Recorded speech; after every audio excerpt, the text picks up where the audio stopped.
Oui, je m'appelle Amandine Moreton, je suis enseignante-chercheuse en biologie à l'Université Clermont-Auvergne. Aujourd'hui, j'ai présenté au Puy de la Recherche un outil révolutionnaire pour réécrire le génome qui s'appelle CRISPR.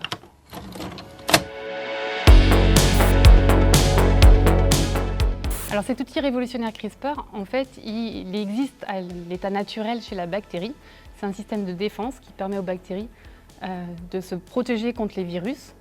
En fait, quand les virus vont infecter la bactérie va pouvoir reconnaître l'ADN du virus grâce au système CRISPR et le couper en morceaux, ce qui fait que le virus ne va pas pouvoir se multiplier à l'intérieur de la bactérie et elle va donc pouvoir résister à l'infection.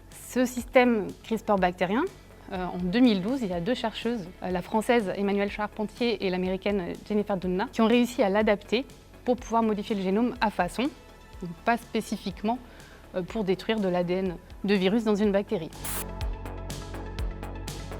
Moi, mon lien avec cet outil révolutionnaire CRISPR, c'est en fait que je l'ai utilisé pendant mon postdoc en Autriche comme outil dans mes recherches. Donc moi, c'était une recherche plutôt fondamentale pour comprendre les liens entre le métabolisme cellulaire et la réparation de l'ADN dans les cellules animales quand elles étaient endommagées.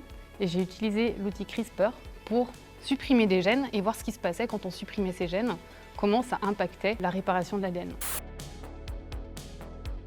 Cet outil CRISPR, pour mieux le visualiser, on peut imaginer que c'est un ciseau. C'est un ciseau moléculaire, il y a une protéine qui va couper l'ADN et il y a un deuxième composant dans ce système qui est un ARN guide. C'est une séquence d'ARN spécifique qui va pouvoir aller s'accrocher sur l'ADN là où on veut qu'il s'accroche. Ça va donc amener cette protéine ciseau à cet endroit. La protéine ciseau, elle va couper l'ADN et là, cet ADN endommagé, il va être réparé par les mécanismes naturels de la cellule. Donc elle va recoller les deux côtés d'ADN cassé et ce faisant, ça va pouvoir créer des mutations qui vont soit inactiver le gène, soit le modifier.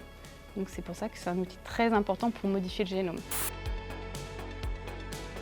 Alors, les recherches que j'ai faites en postdoc pour mieux comprendre l'interaction entre le métabolisme cellulaire et la réparation de l'ADN, c'est de la recherche plutôt fondamentale parce qu'on veut comprendre quelles protéines du métabolisme peuvent avoir un rôle dans la réparation. Donc ça n'a pas un impact direct sur notre quotidien, parce qu'il va y avoir encore plein d'autres étapes, c'est juste comprendre comment une cellule fonctionne, comprendre comment le vivant fonctionne.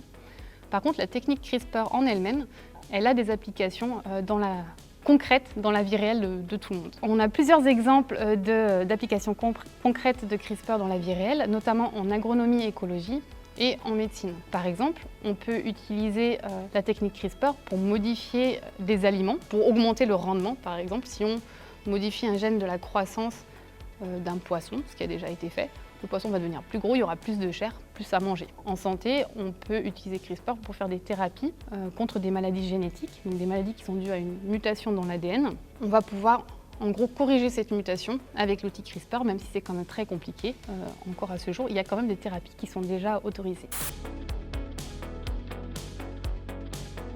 Si j'avais une baguette magique pour faire avancer ce sujet de recherche, je ne suis pas sûre que je l'utiliserais. En fait, la technologie CRISPR, elle avance à grands pas. On a de plus en plus d'applications qui sont développées donc, dans tous ces différents domaines. Par contre, il faut qu'on puisse aussi prendre du recul parce qu'on modifie la nature.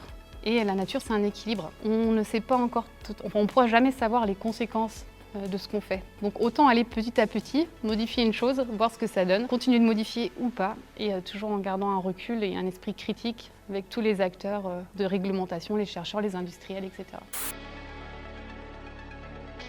Dans 10 ans, si on continue avec CRISPR, on aura, je pense, plein d'aliments sur le marché, commercialisés, qui seront peut-être même plus classifiés OGM, parce que la réglementation est en train d'évoluer. On aura des thérapies contre les maladies génétiques, ce qui est une très bonne nouvelle. On a aussi par exemple des organes de porc humanisés.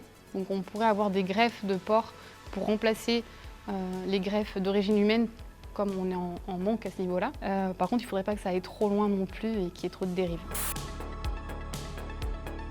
Si je devais donner une idée à retenir, ce serait qu'une technologie, elle est ni bonne ni mauvaise, mais que c'est l'utilisation qu'on en fait qui va définir si c'est bien ou si c'est mal, donc il faut être très vigilant. Cette citation en soi, elle n'est pas de moi, hein, mais c'est vraiment quelque chose qu'il faut garder en tête. C'est un outil révolutionnaire certes, qui a des promesses infinies, plein de possibilités, mais il faut qu'on choisisse de manière critique ce qu'on va en faire.